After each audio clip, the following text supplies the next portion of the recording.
Por mais de 3 bilhões de anos, a nossa Terra tem visto a ascensão e a queda de espécies. Ocupantes temporários de um mundo em mudança. Os vencedores desenvolvem traços novos e os perdedores tornam-se extintos.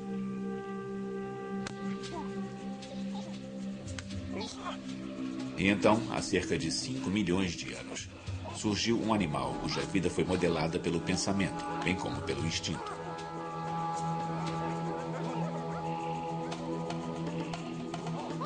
E a mente dessa criatura se expandiu, evoluiu para um novo ser radical, um ser humano.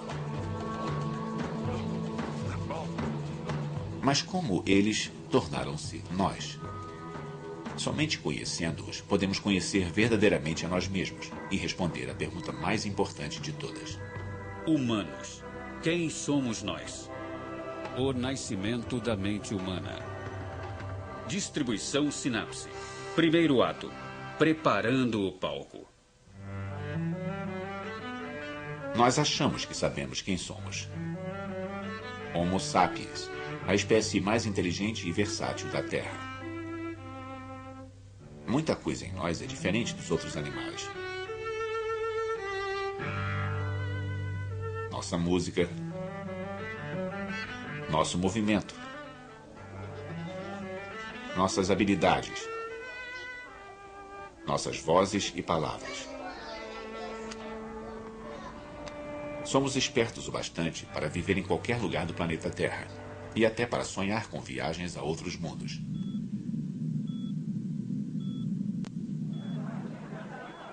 Mas como isso aconteceu? Por que somos tão singulares? Cientistas começaram a desvendar o mistério.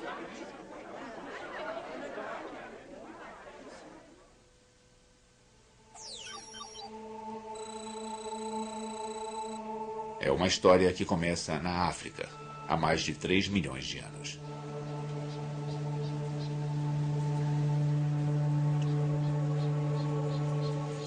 As selvas da África estão cheias de macacos primitivos. Seres que andam sobre 4 membros. Ninguém os chamaria de seres humanos. Mas há feras novas na área. Macacos que andam sobre apenas 2 pernas. Esta criatura nos dá um indício do nosso parentesco. E a espécie mais conhecida vem da África do Sul. Aqui ao meu lado direito está um antigo parente do ser humano chamado Australopithecus africanus, que viveu há cerca de 3 milhões de anos. Como podem ver, o nosso Australopithecus está de pé e tem as proporções do corpo bem primitivas, com braços relativamente longos e pernas relativamente curtas.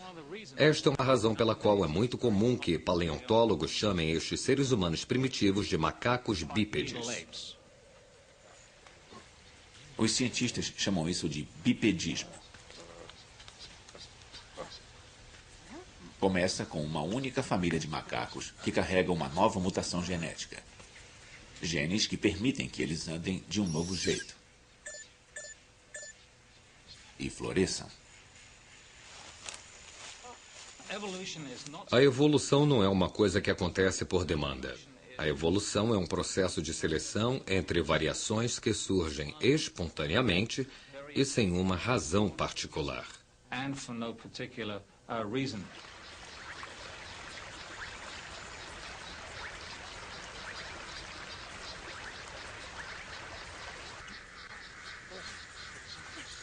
O andar em pé começa por acaso. Mas ficar em pé é melhor para sobreviver. Se torna uma vantagem. Os cientistas chamam isso de seleção natural. Mas por que andar em 2 pés ajuda tanto? A resposta pode estar no clima. Outrora, a África era um lugar muito diferente. Não havia o deserto do Saara, nem a planície do Serengeti. Apenas florestas densas. Um paraíso para quem vive em árvores. Mas há 5 milhões de anos começou uma era de resfriamento global. Uma era do gelo na Antártida. E as geleiras arrastaram-se para o norte, roubando umidade dos oceanos e das nuvens. A África seca.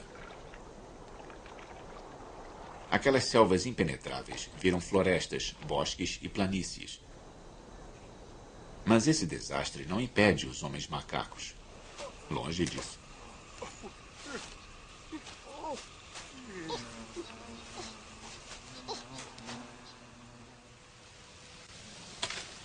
Pistas para o seu sucesso podem ser encontradas na África do Sul, em seus ossos fossilizados.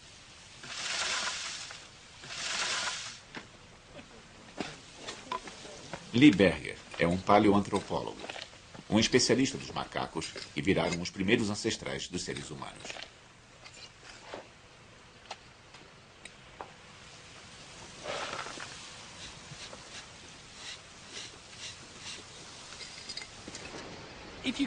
Se a gente pudesse entrar numa máquina do tempo e voltar uns 3 milhões de anos, o meio ambiente em que nossos pequenos australopitecos viviam não seria muito diferente do que se vê à minha volta agora.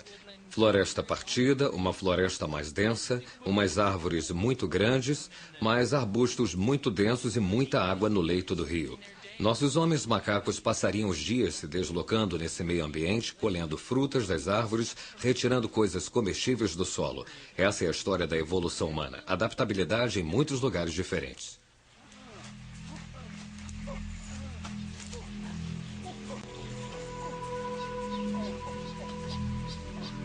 Os australopitecines podem andar de um pequeno grupo de árvores até outro. Eles são altos o bastante para ver o perigo por cima da vegetação. Estes esquisitos foram os sobreviventes.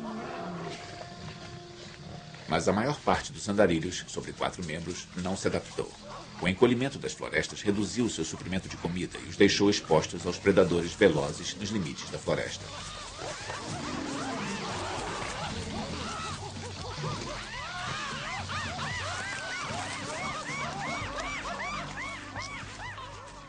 Muitos foram extintos. Os australopitecines tomaram florestas no leste e no sul da África.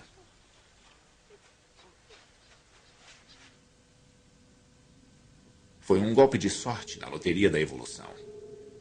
E em 2,5 milhões de anos, há 4 espécies diferentes desses macacos em pé, se balançando e desfilando pela África.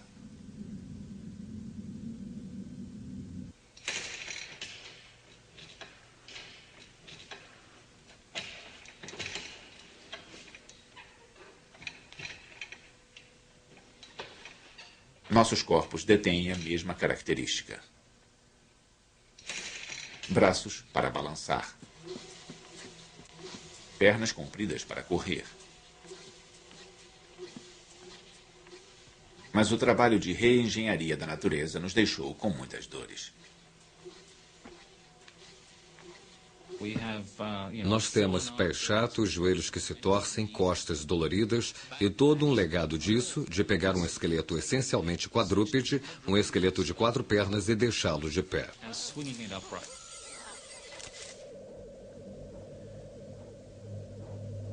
Sentimos dores, logo existimos. Mas um novo jeito de andar levou a um novo jeito de pensar? Os fundamentos básicos sobre o que nos torna humanos, o que nos torna fundamentalmente diferentes de todos os outros animais neste planeta, incluindo os nossos parentes próximos, os macacos, tiveram seus fundamentos nesses australopitecines. Quando andamos sobre 2 pernas, quando olhamos para o mundo como um objeto tridimensional a ser manipulado e usado, abrimos um mundo para nós a que nenhum outro animal poderia ter acesso do jeito que nós podemos ter. Ficando em pé em cima do capim, os homens macacos encontraram um mundo totalmente diferente de seu lar florestal. Mas eles perceberam isso? Seus cérebros não ficaram maiores. São do mesmo tamanho que o de um chimpanzé. Eles têm apenas 1/3 do tamanho do nosso.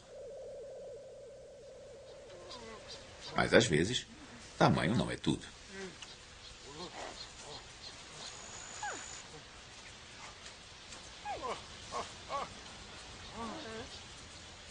Na minha mão eu tenho o cérebro de um Australopithecine e estamos tentando entender qual é a diferença entre este cérebro de Australopithecine e o do chimpanzé. Esta área é uma pista-chave. Ela mudou para a parte de trás do crânio, deixando mais espaço na frente para o cérebro lidar com problemas novos. Isso permitiria ao animal reconhecer melhor os rostos, ter comportamentos sociais complexos, definir locais de alimentação, fontes de água. Na verdade, ele está expandindo a sua adaptação ambiental.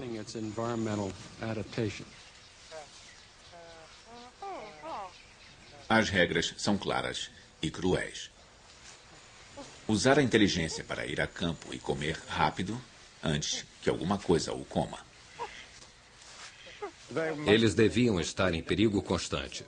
Então, uma das coisas que eu acho que deve ter sido importante foi reconhecer os sinais da natureza, aprender o que querem dizer os rastros no solo, manchas de sangue, vegetação partida, etc, etc. E isso parece ser uma coisa que os macacos pequenos e os grandes são totalmente cegos.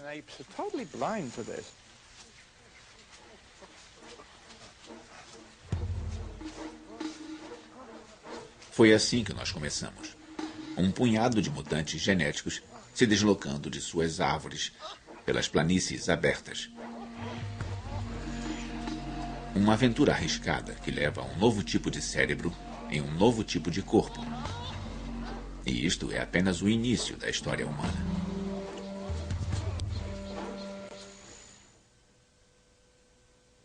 Segundo ato, os primeiros inventores. Os australopithecines florescem na África há 2,5 milhões de anos. Um traço vencedor, nada ruim.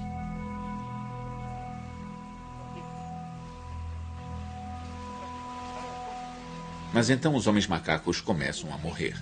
E, de novo, eles podem culpar o clima.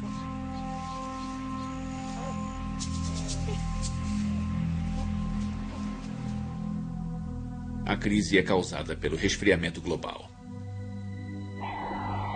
O Polo Norte congela pela primeira vez. Um novo ciclo de eras do gelo está começando. Para os macacos andarilhos da África, isto é um desastre. De novo na África, as florestas diminuem e os capinzais crescem. Para os australopithecines, atravessar os longos campos significa passar pelo corredor polonês de predadores famintos. Eles precisam de comida, mas eles são a comida. O desafio é antigo. Evoluir ou morrer.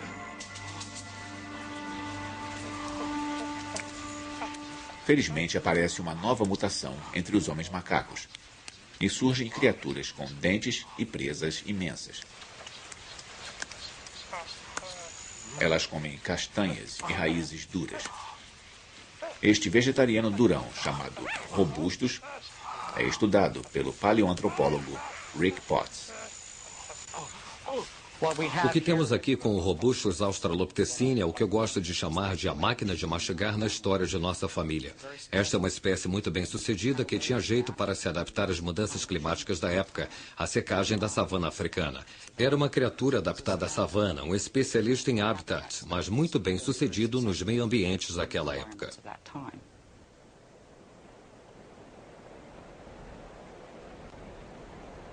Eras do gelo fizeram da África uma montanha-russa de séculos secos e úmidos.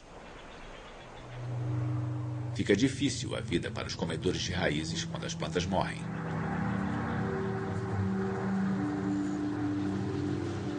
E após 1 milhão de anos, os robustos descobrem que se especializaram na comida errada. Eles morrem. Um beco sem saída evolutivo. Mas, por sorte, há mais de um jeito de evoluir para um homem macaco melhor. Quando os meio-ambientes mudam, há duas estratégias que podem ser usadas para a evolução dos animais. Uma é virar um especialista, se adaptar a uma faixa estreita e específica de habitats e condições, como a maioria das espécies hoje. O segundo modo é virar um generalista, que é expandir as opções da sua linhagem, diversificar o seu comportamento e ser capaz de viver em uma grande variedade de ambientes. Essa também foi uma estratégia bem-sucedida e importante, principalmente na evolução humana.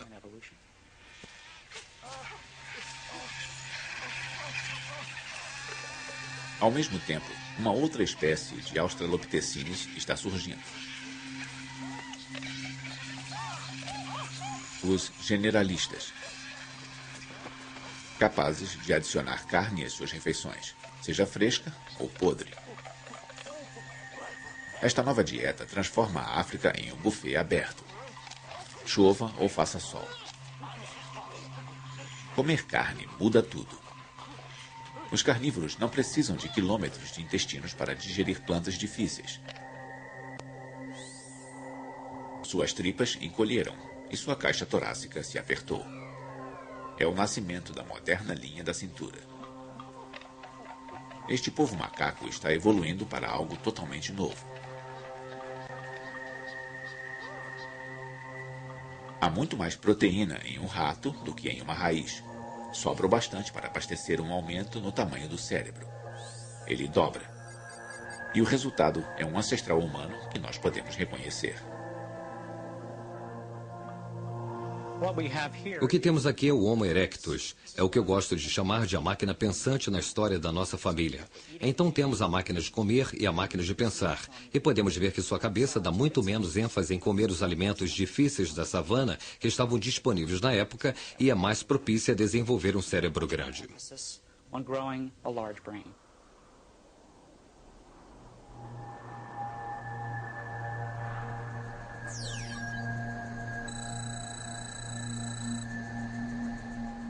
O humano que surge há 1.800.000 anos é obra da arte evolutiva. Alto e magro, rápido e inteligente.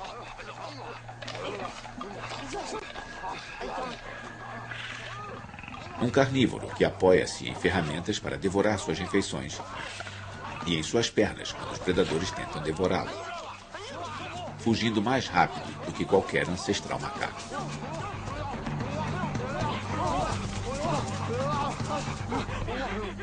Ao meu lado está um Homo ergaster macho, ou também conhecido como um antigo Homo erectus africano, que era membro da espécie humana mais antiga que conhecemos e tinha as proporções do corpo exatamente como as nossas.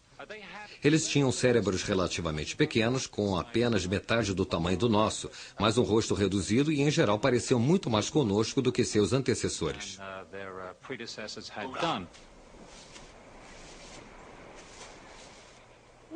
O Homo erectus é o primeiro a passar de 1,80 m de altura, o primeiro ser humano realmente à vontade nas vastidões. Caçador e saprófago, cuja dieta rica em proteína vai direto para a cabeça. Seu novo cérebro é o maior já visto entre os primatas.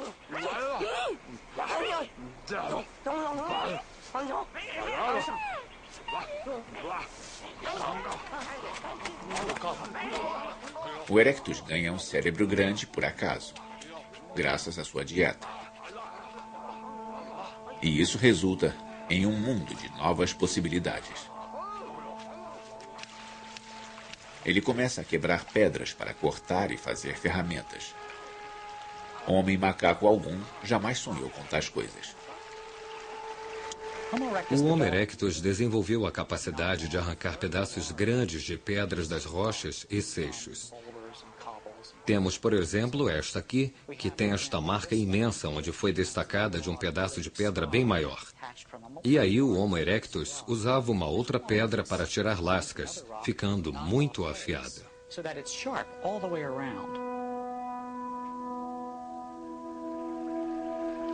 Este é o nascimento do homem tecnológico. Um ser que faz e usa ferramentas para estender seu alcance sobre o mundo. Com estas ferramentas de pedra, os primeiros humanos como o Homo erectus tinham a capacidade de fazer tudo o que os outros animais podiam fazer com os dentes.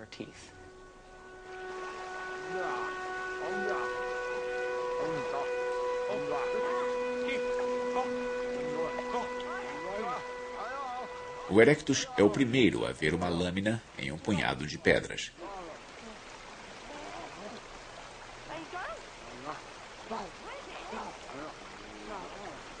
Para fazer essas ferramentas, o Erectus teve que entender como as rochas se quebram. Habilidades que se apoiam em um tipo especializado de inteligência humana totalmente novo, de acordo com o antropólogo Stephen Maiden.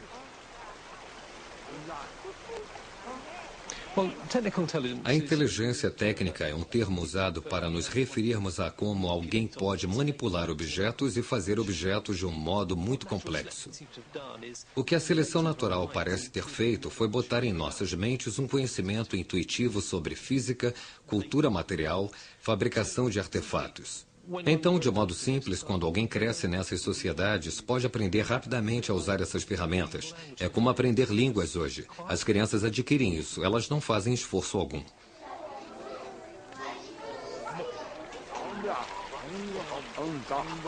Podemos ver uma sombra de nós mesmos neste antigo prodígio das planícies africanas. Por exemplo, seus machados de mão parecem ter sido feitos por destros. Nenhum outro primata favorece uma das mãos em detrimento da outra. Na minha mão eu tenho o cérebro do Homo erectus. Esta é a parte frontal do cérebro. Esta é a parte traseira do cérebro. E além do seu óbvio tamanho maior, os dois hemisférios não são simétricos. Ou seja, o esquerdo na parte traseira é levemente maior e ele é levemente maior à direita na parte lateral.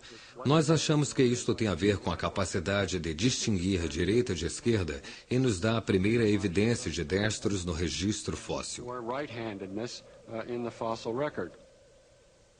Nossos corpos ainda se apoiam nessa divisão direita e esquerda. Isso permite que executemos movimentos complicados e tenhamos pensamentos além de qualquer outro animal. Nós achamos que os dois lados do cérebro fazem coisas diferentes. Por exemplo, se eu tento escrever uma frase, provavelmente estou usando mais o meu hemisfério esquerdo do que o meu hemisfério direito. Por outro lado, se eu estou pintando um quadro e tentando dar emoção e contexto a ele, é muito provável que eu vá usar o meu hemisfério direito para conseguir isso.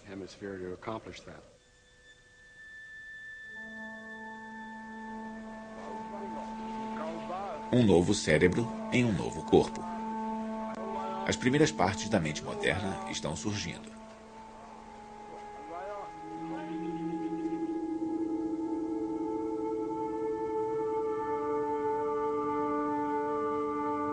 Com o Erectus, estamos a mais da metade do caminho que nos separa dos macacos. Mas nós devemos uma outra nova habilidade ao Erectus, uma que vai mudar o mundo. Terceiro ato, a mente social. O Homo erectus apoia-se em mais do que ferramentas para sobreviver nas planícies hostis e famintas da África. Ele é parte do cardápio africano e descobre que está mais seguro em grupos. Mas se aproveitar disso, requer um novo tipo de inteligência. Ter uma inteligência social, ser capaz de trabalhar com sucesso com outros, dar atenção aos problemas dos outros e aos seus sentimentos e suas emoções é muito importante para um grupo social bem-sucedido. A inteligência social é todo um pacote de habilidades mentais que permitem que alguém sobreviva e compita com sucesso dentro de um grupo.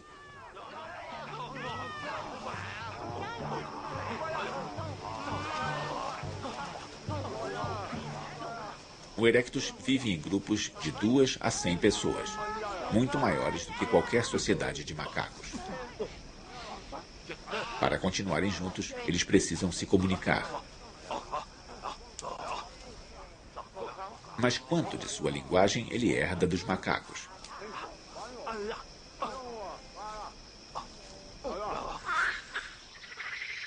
Para os macacos, grandes ou pequenos, os gritos eram usados para avisar sobre um perigo iminente ou para fazer propaganda de sexo.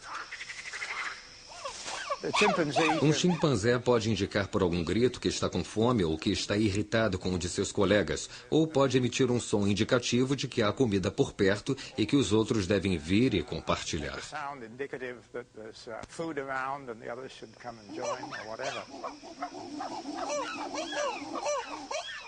Os chimpanzés não formam frases com seus sons, nem contam histórias.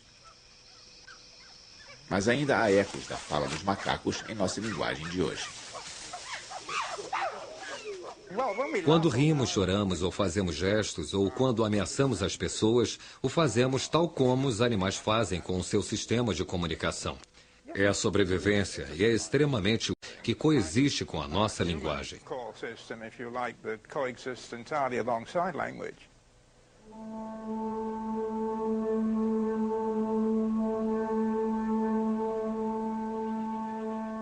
Enquanto grupos de Homo erectus vêm e vão, perambulando e se agrupando, eles evoluem para além da comunicação emocional, até a primeira linguagem humana primitiva.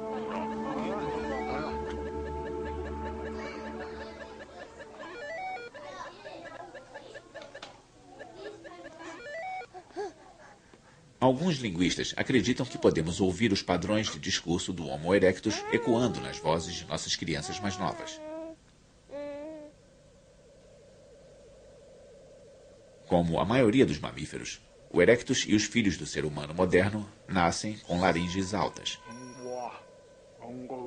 Isto restringe o alcance dos sons que eles produzem, causando o que chamamos de falar como criança. As crianças modernas crescem sem isso.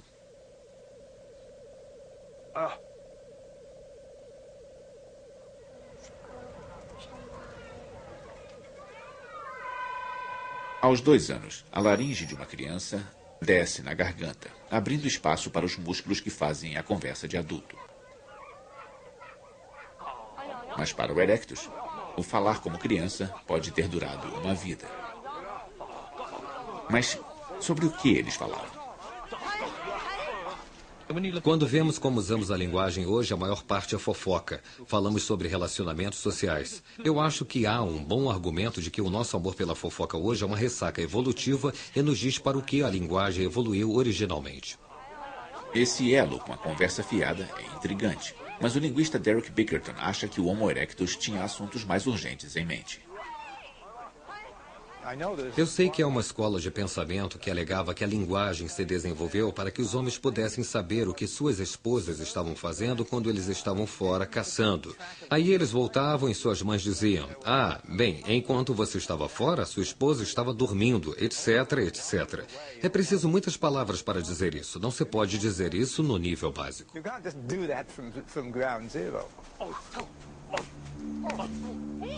O Dr. Bickerton acredita que as primeiras frases humanas foram informações sobre onde o jantar estava sendo servido. Seria possível para um desses grupos de caça conseguir comida, trazê-la para os outros e contar como foi. É muito mais econômico se for resumido a uma palavra. Vocês podem vir com suas pedras e gravetos e afugentar as hienas. E pronto, comida para uma semana.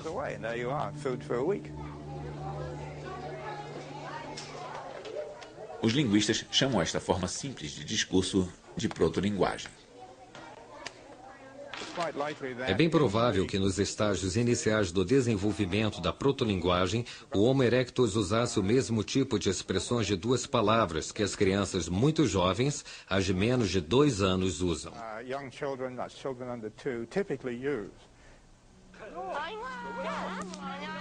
Ferramentas de pedra e a linguagem simples dão ao erectus uma vantagem evolutiva. Ele sobrevive por bem mais tempo depois de todos os homens macacos terem sido extintos.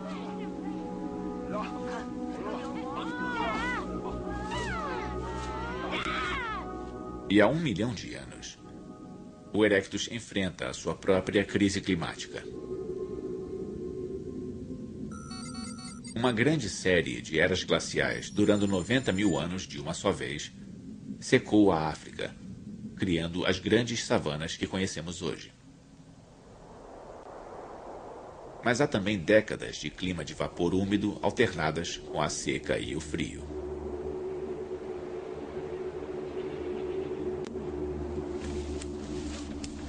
Quando o cardápio muda, o erectus tem que escolher novos animais e plantas para comer. Sua sociedade está organizada bastante para pegar suas coisas e se mudar com as estações. Eles são os primeiros nômades, seguindo grandes migrações de caças, se aventurando em território desconhecido.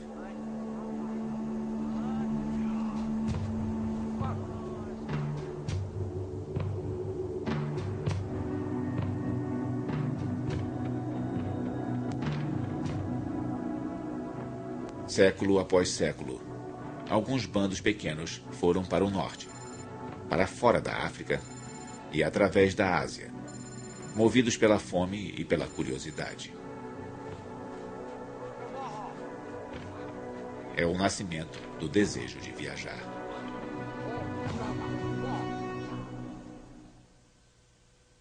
Quarto ato, o nascimento da primeira mente humana.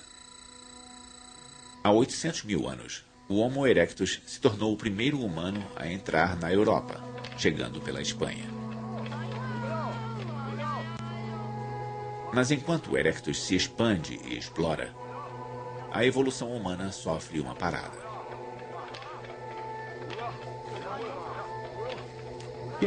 Durou muito tempo a presunção de que a evolução é um tipo de processo linear e que se os nossos ancestrais remotos tinham cérebros menores e nós temos cérebros maiores, então nas épocas intermediárias deve ter havido um processo lento de aquisição de aumento de inteligência.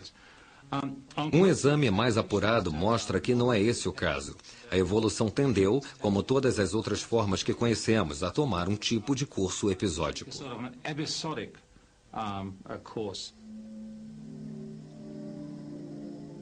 Com um cérebro da metade do tamanho do nosso, o erectus é capaz de falar e de perambular. Mas ele faz as mesmas ferramentas pelo incrível período de 1 milhão de anos. Hoje, a tecnologia muda a cada dia.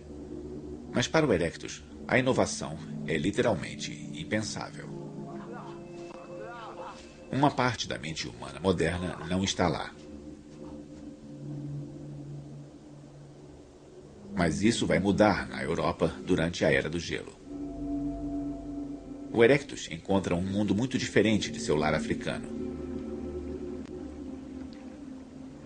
Ele enfrenta a extinção na neve.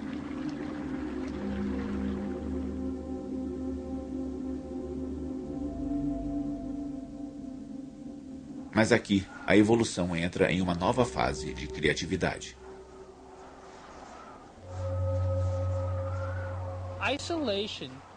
O isolamento pode ser uma vantagem seletiva, permitindo que certos aspectos se sobressaiam em uma população e que essa população se expanda quando acabar o isolamento. Há muito espaço na Europa para ficar isolado e para aparecerem novas raças de humanos. O tamanho do cérebro começa a crescer. Primeiro, há cerca de 500 mil anos, e depois, por volta de 200 mil anos atrás, um cérebro tão grande quanto o nosso, em uma criatura chamada de Neandertal.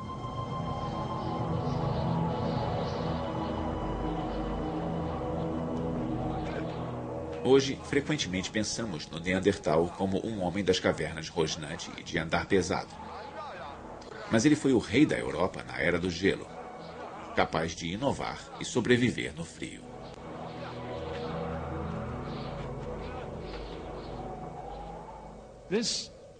Este cavalheiro aqui à minha direita é o Neandertal. Como podem ver, ele é um pouco mais baixo do que eu, o que é muito típico dos neandertais europeus do período, mas tinha uma estrutura corpórea essencialmente moderna, embora seus ossos fossem muito pesados e suas juntas bem rangentes.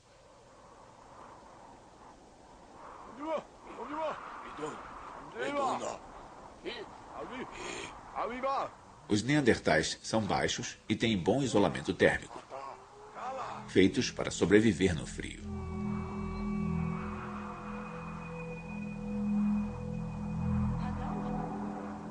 Mas eles precisam enfrentar mais do que só o frio.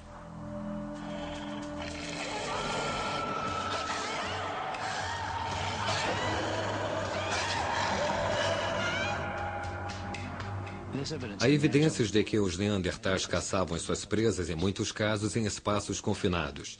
E talvez por isso muitos neandertais apresentem ferimentos e fraturas. Isso pode ser resultado de acidentes de caça.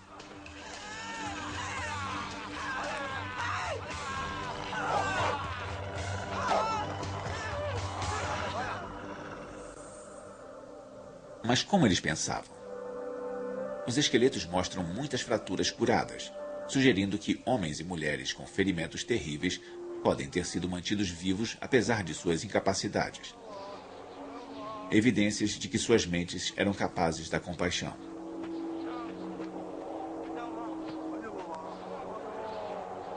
Outra pista do comportamento neandertal vem do formato de seus cérebros.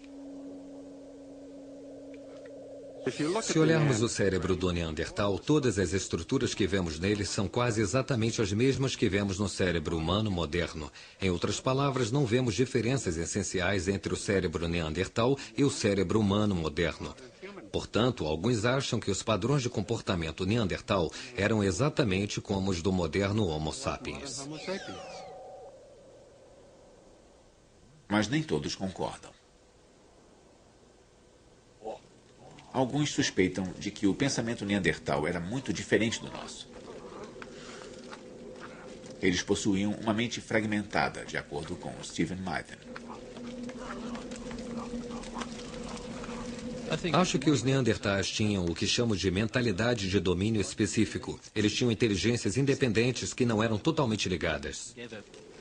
Para os neandertais, podia ser impossível fazer uma ferramenta e sonhar acordado ao mesmo tempo. Eu acho que de muitas formas os neandertais eram melhores para pensar sobre algumas coisas do que nós somos hoje.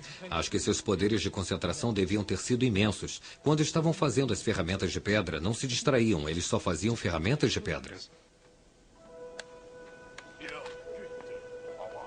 Os neandertais viveram tão recentemente que muitos cientistas acreditavam que eles deviam ser nossos ancestrais diretos. Uma teoria que agora pode ser testada.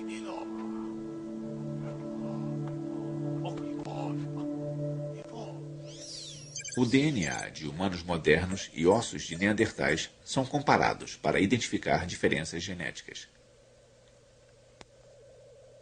Entre humanos e neandertais, houve 27 diferenças, muito mais do que encontramos normalmente quando comparamos um humano a outro. Isso demonstra que os neandertais e os humanos anatomicamente modernos são realmente muito distintos.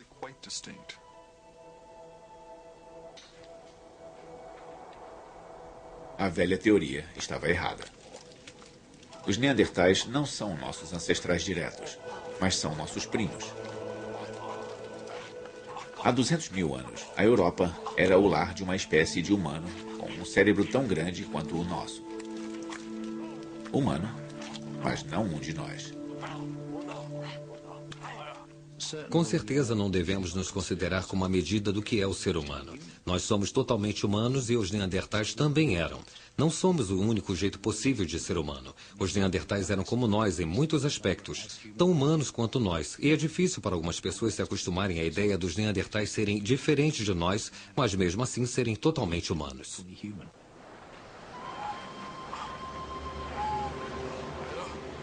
Então, de onde veio a nossa espécie e por que nós evoluímos? Este é o próximo e maior enigma na história humana.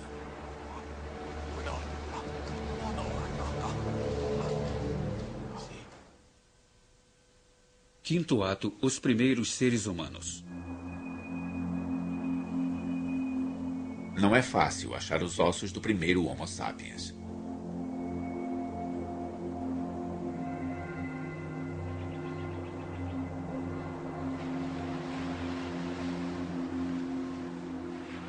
Até agora, a evidência mais antiga vem de uma caverna à beira-mar, perto da cidade do Cabo, na África do Sul.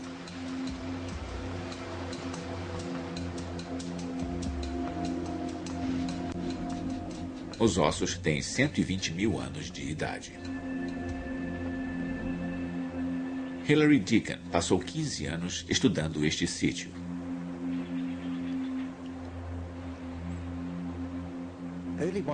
Os primeiros humanos são diferentes de seus predecessores por terem uma testa muito mais vertical, por terem queixo e vários aspectos cranianos anatômicos. Talvez eu possa explicar isso mostrando alguns dos fósseis. Este fóssil aqui é de um tipo de humano arcaico.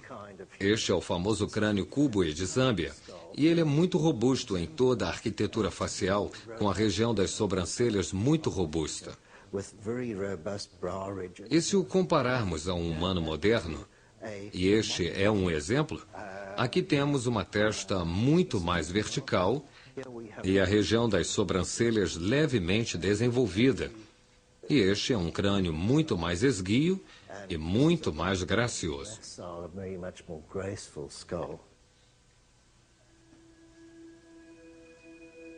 Em fragmentos de ferramentas e ossos, os pesquisadores procuram pistas da estrutura da sociedade humana.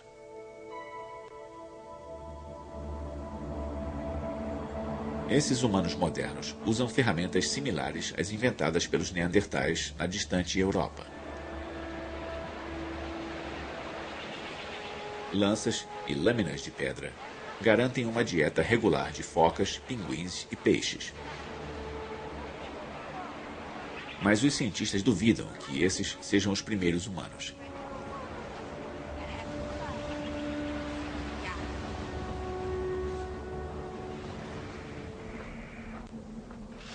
Até que ossos mais antigos sejam encontrados, o local de nascimento de nossa espécie é um mistério. Duas ideias surgiram. A primeira é chamada de teoria saído da África. Se for verdadeira, todos nós começamos aqui, em algum lugar das vastas planícies da África.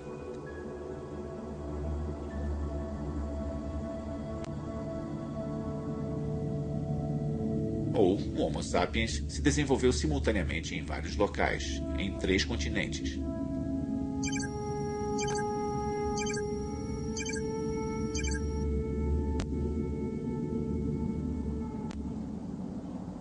Por essa teoria, alguns neandertais na Europa evoluíram para formas modernas. Na Ásia, o Homo erectus também fez a transição para um cérebro maior.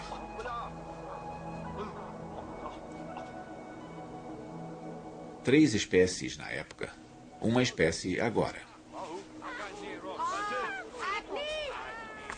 Se esta teoria multirregional for verdadeira, estes grupos separados teriam se deslocado, se encontrado, se acasalado e trocado genes até que todos os humanos da Espanha até Java virassem uma raça comum.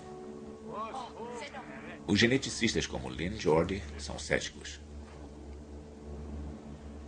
Um dos problemas reais da hipótese multirracial é que ela requer um número imenso de seres humanos na África, na Ásia e na Europa para permitir que o gene flua. Uma população muito pequena de humanos, 10 mil ou menos, não é o bastante para cobrir o globo em uma quantidade suficiente para permitir que o gene flua ao nível que seria necessário.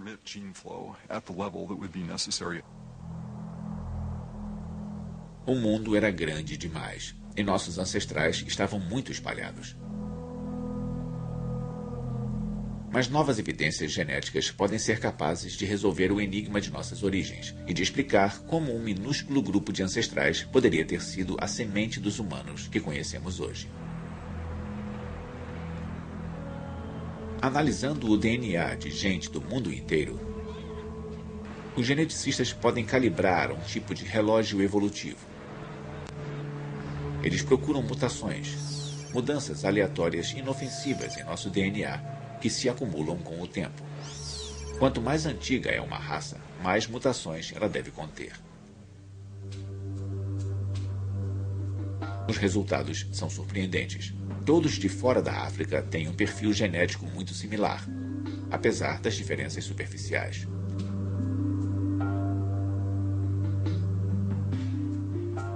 Mas o povo africano é diferente. Seu DNA contém uma variedade muito maior de mutações. A diversidade africana é substancialmente maior, significativamente maior do que a diversidade de fora da África. Isso é o que se esperaria em uma população mais antiga, a população original dos anatomicamente modernos seres humanos. Esta pode ser uma evidência de que os seres humanos modernos se originaram naquela população africana mais antiga. Saber que todos viemos da África nos aproxima mais de descobrir os nossos Adão e Eva evolutivos. Mas deduzir onde a humanidade começou não explica como a humanidade começou. Para achar essa resposta, temos que voltar à África há 150 mil anos. Há uma espécie humana primitiva aqui, descendente do Homo erectus. Estes seres são nossos ancestrais diretos. Eles evoluíram porque encontraram sérios problemas.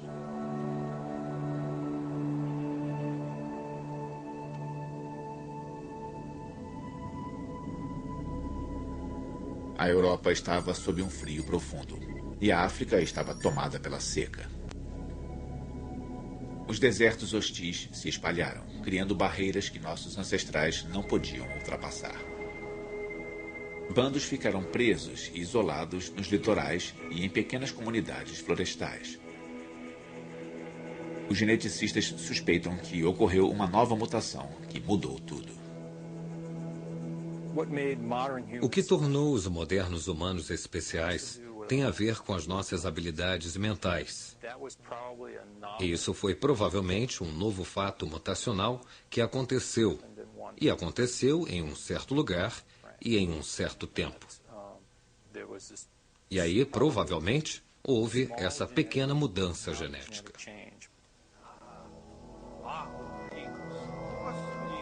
Uma mudança acidental em uns poucos genes pode mudar radicalmente o modo como as pessoas vivem e pensam. Seria uma mudança na tecnologia básica que eles usavam, talvez uma mudança no sistema social e, é claro, também pode ter sido uma mudança na biologia, na forma do corpo, ou talvez até uma mudança no modo como o cérebro operava.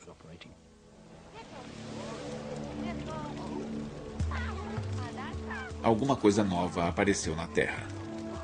Um pequeno clã de humanos que são os ancestrais de todos os que vivem hoje. Eles têm um novo tipo de mente, um pacote de capacidades que dá a eles um modo diferente de pensar. O nosso modo de pensar.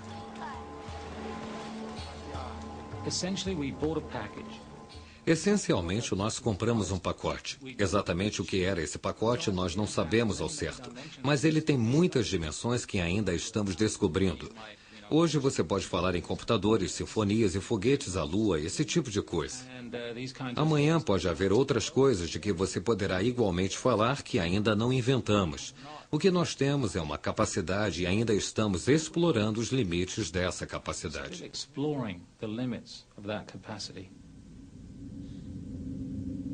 A nossa espécie e a nossa mente levaram 5 milhões de anos para evoluir. Durante a maior parte da história, fomos homens com aparência de macacos. Mas então, quase no último minuto, os primeiros humanos realmente inteligentes aparecem como neandertais e, um pouco depois, como nós mesmos. Os primeiros Homo sapiens são a mais jovem das espécies humanas. Mas eles não estão sozinhos.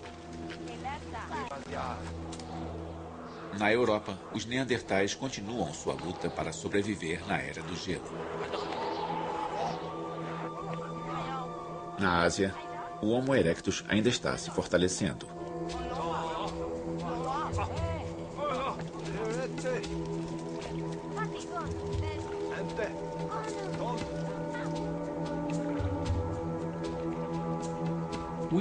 Nós tendemos a pensar que por estarmos sozinhos no mundo, o nosso jeito é o jeito normal de se fazer as coisas.